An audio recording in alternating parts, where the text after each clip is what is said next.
भला किसी का कर न सको तो बुरा किसी का मत करना, पुष्प नहीं बन सकते तो तुम कांटे बनकर मत रहना।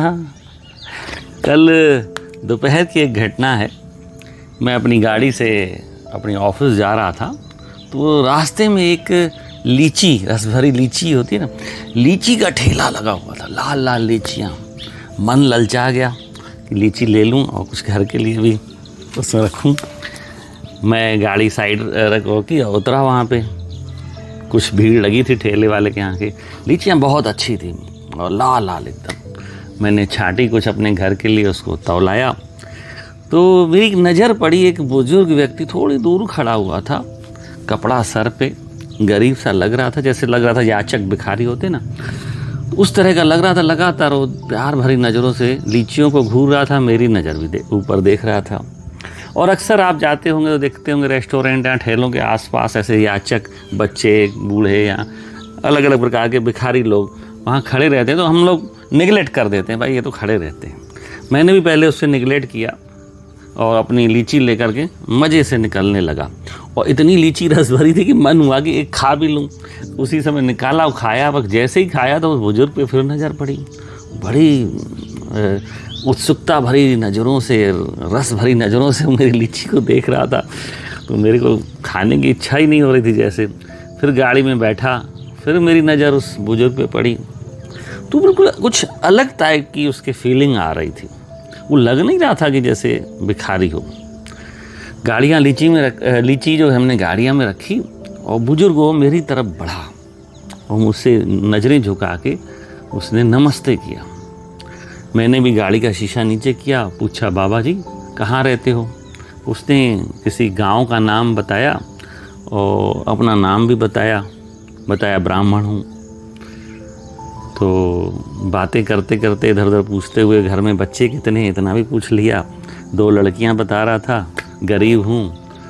तो फिर मैंने लीची एक प्यार भरी नज़र से उसकी तरफ बढ़ाई, मैंने खाएंगे।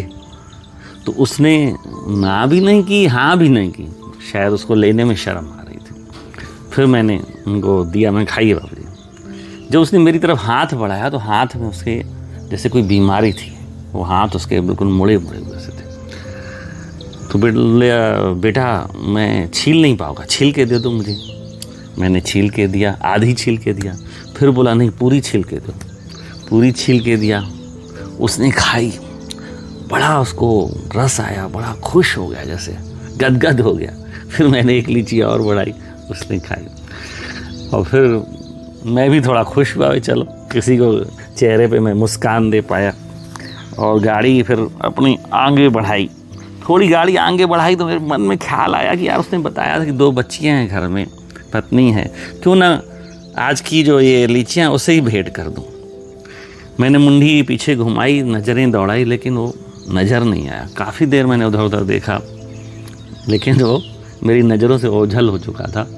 और मुझे मन में बड़ा पछतावा आ रहा था, मैं 2 क्यों दी, पूरी थैली दे देता, एक अपने घर के लिए और भी ले सकता था। मुझे एक कहानी याद आ रही है साईं बाबा की। साईं बाबा जब जीवित अवस्था में थे, लोग बताते हैं, कहानी है, सच्चाई है, भगवान जाने। वो जहाँ जिस जगह पे बैठते थे उनके दर्शन करने की बहुत भीड़ आया करती थी। और उस भीड़ में एक वहाँ का नगर सेठ हुआ करता था, वो भी आता था, नहा धो के उनके दर्शन करके उनको भोग लगाने के बाद वो फिर अपने घर में खाना जाके खाता था। तो साईं बाबा कहते हैं, सेठ जी तुम बहुत व्यस्त रहते हो, तुम्हारा व्यापार बहुत बड़ा है और इधर बहुत भीड़ रहती है और समय तुम्हारा ख़राब होता है, घर में ही दर्शन हो जाते हैं, घर से ही मुझे नमस्कार कर दिया करो, तुम्हारे दर्शन हो जाएंगे, इधर आने की ज़रूरत नहीं है, जब मन पड़े तब आया। बोला नहीं, मैं तो आऊँगा, आपके दर्शन करूँगा तो ही खाऊँगा, मैंने तो ये नियम बना लिया है। तो साईं बाबा ने मुस्कुराते हुए, मैं ही आ जाऊँ तुम्हारे घर क्या। तो सेठ ने बोला बाबा जी आ जाइए, दर्शन होंगे आपके, बड़े हमारे अड़ोसी पड़ोसी खुश होंगे, आप ज़रूर आइए। बोला ठीक है, मैं कल तुम्हारे घर आऊँगा। सेठ जी बड़ा खुश हुए, घर में व्यंजन बने, मोहल्ले वालों को बुलाया गया, घर के पास पूरा सजाए गए व्यंजन। सुबह 7 बजे का उन्होंने समय दिया था, समय निकलता गया, बाबा जी कहीं नज़र ही ना आए।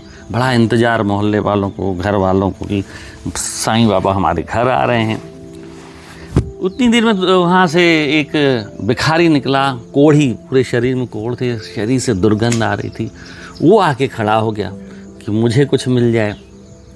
सेठ जी चिल्लाया, दूर हटो, बाबा जी आ रहे हैं, उनकी लिए हमने भोग की तैयारियां की है, तुम भोग हमारा ख़राब कर रहे हो। वो भिखारी माने ही ना, बार बार खड़ा हो जाए, मुझे दो मुझे दो। धक्के दे करके मोहल्ले वालों ने भगाया, चिल्लाया कि भाई तुम्हारा भोग ख़राब कर रहे हो, बाबा को भोग लगाना है। समय बीत गया लेकिन साईं बाबा नहीं आए। काफ़ी समय बीत जाने के बाद बाबा जी के पास दौड़ता दौड़ता सेठ पहुंचा। बाबा जी आप आए नहीं, हमने मोहल्ले वालों को इकट्ठा किया हुआ, मेरी तो बड़ी गांव में बेइज्जती हो गई कि बाबा जी बता रहे हो आ रहे हैं लेकिन साईं बाबा आए नहीं। तो साईं बाबा मुस्कुराए और बोले मैं आया तो था, समय पे आया था बिल्कुल, लेकिन तुमने मुझे धक्के दे के भगा दिया, और तुमने ही क्या पूरे गांव वालों ने धक्के दे के भगा दिया। सेठ बड़ा हैरान हुआ, दुखी हुआ, परेशान हुआ। तो दोस्तों, हम मंदिरों में, गिरजाघरों में, धार्मिक जगहों पे जाते हैं, व्रत रखते हैं, भोग लगाते हैं, तरह तरह के व्यंजन लेके भगवान को ले जाते हैं। भगवान तो खाता नहीं है, पता नहीं, लेकिन भगवान मुझे ऐसा लगता है कि वो साक्षात रूप में आते हैं।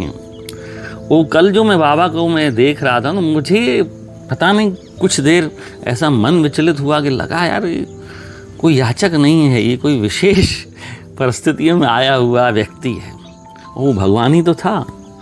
वो भोग लगाने वो शायद मेरी परीक्षा ले रहा था, इतनी प्यारी प्यारी इसने लीचियाँ ली हैं मीठी मीठी घर के लिए, मुझे दे रहा कि नहीं दे रहा है।